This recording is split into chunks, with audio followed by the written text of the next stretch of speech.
ایک جوہری تھا سنہرا، تو اس نے مختلف ڈبیاں کھول کے لوگوں کے سامنے رکھی اور ایک موتی نکال کر کے کہا کہ یہ موتی شب افروز ہے، رات کو چمکتا ہے، اور اس وقت دنیا کے اوپر جو قیمتی ترین موتی ہیں ان میں سے ایک موتی یہ میرے پاس ہے۔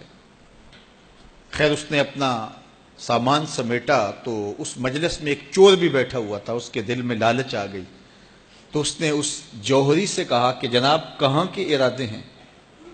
تو اس نے کہا کہ میں بمبئی جا رہا ہوں۔ اس نے کہا واہ واہ کیا اچھا ہوا، میں بھی تو بمبئی جا رہا ہوں، تو چلو اکٹھا سفر ہوگا۔ وہ جوہری سمجھ گیا اس کی نیت کے کھوٹ کو کہ یہ میرا ہم سفر تو نہیں ہے، اس کا دل آ گیا ہے اس موتی پہ اور مجھ سے ہر صورت یہ موتی چرانا چاہتا ہے۔ لیکن وہ بھی بڑا سمجھدار تھا، اس نے کہا آ جائیے کوئی بات نہیں۔ سفر چلتا رہا، رات ہوئی، جب سامان اتارا اور سونے کی تیاری کی تو وہ جو اس نیت سے ساتھ ہم سفر بنا تھا اس نے بھی اپنی قمیض اتار کے لٹکا دی، اور اس جوہری نے بھی۔ اس جوہری نے یوں کیا کہ نظر بچا کے وہ ڈبیا قیمتی موتی والی نکال کر کے اس کی جیب میں ڈال دی اور خود بے فکر ہو کے سو گیا۔ جب یہ خراٹے لینے لگا تو چور اٹھا، اس کا سامان ٹٹولا، اس کی جیبیں دیکھیں، سارا دیکھتا رہا۔ خیر دن چڑھ گیا، جوہری اٹھا، اس نے نظر بچا کر کے اس کی جیب میں ہاتھ ڈال کر کے وہ موتی اپنی جیب میں ڈال لیا۔ صبح جب ناشتے پہ بیٹھے تو اس چور نے باتوں ہی باتوں میں بات کی، وہ آپ کے موتی کی چمک شمک نظر نہیں آئی رات کو؟ تو وہ ہنس کے کہنے لگا نہیں میرے پاس ہی تو تھا، وہ جیب سے نکال کے سامنے رکھ دیا۔ دل ہی دل میں بڑا حیرت زدہ ہوا، میں نے تو سارا ٹٹولا، یہ اگر کہیں تھا تو مجھے کیوں نہیں ملا؟ چلو آج صحیح۔ اگلا دن آیا تو پھر اس نے قمیض اتار کے رکھی اور اس نے نظر بچا کے اس کی قمیض میں وہ موتی ڈال دیا اور خود بے فکر ہو کے سو گیا۔ یہ ساری رات اس کے سامان میں، اس کے لباس میں تلاش کرتا رہا اور وہ مزے سے سویا رہا۔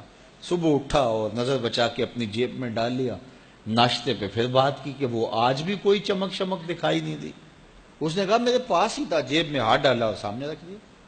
بڑا حیرت زدہ ہوا، دل ہی دل میں سوچا چلو کل صحیح۔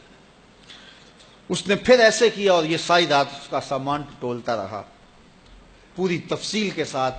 خیر جب صبح ہوئی تو اس نے پھر نظر بچا کے اپنی جیب میں وہ موتی رکھ لیا تھا، تو اس نے پوچھا وہ رات والا موتی آپ کا نظر نہیں آیا جس کو آپ کہتے تھے چمکتا ہے؟ کہا وہ ڈبیا میں رکھا ہے اس لیے چمک دکھائی نہیں دی، تھا تو میرے پاس ہی، اور جیب میں ہاتھ ڈالا اور سامنے رکھ دیا۔